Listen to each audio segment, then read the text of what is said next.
The Bible mentions the mysterious Nephilim a few times, but who were they? Let's talk about it on 3-Minute Theology.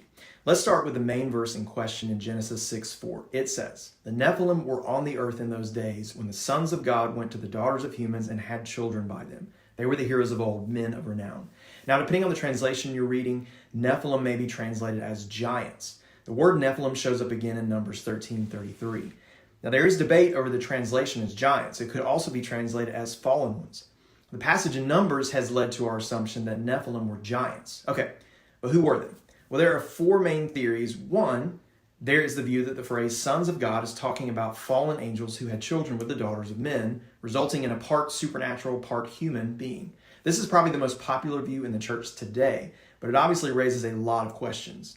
Now, there are a few verses that support this view from the book of Job and Jude. Both seem to refer to angels as the sons of God.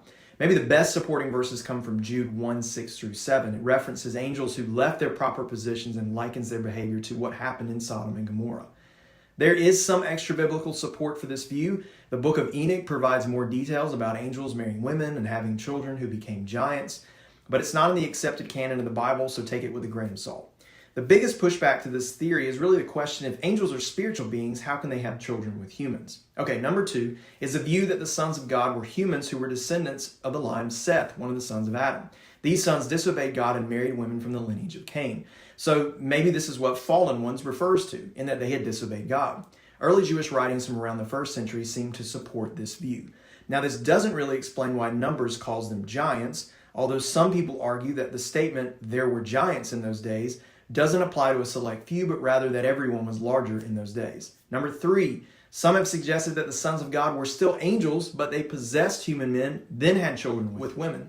Again, this requires some assumptions to be made, and there's nothing really in the text to suggest demonic possession. Number 4 is a view that this is just a general statement saying that godly human men married ungodly women. This view hinges on whether you translate the word Nephilim as giants or fallen ones. Okay, let's talk about some common questions. How tall were they? Well, we're not completely sure, though some have assumed that Goliath was a Nephilim. We can't be positive about that as the Bible never specifically says, but we do know that Goliath was very tall, almost 10 feet, but it's not clear if he was a Nephilim.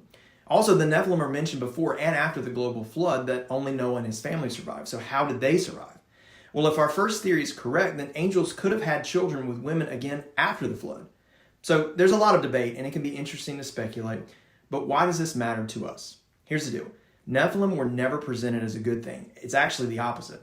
I think their accounts serve to remind us that following God's way is the best way. Every other way leads to a distortion of what his best is for your life. Well, that's all for this week. Until next time.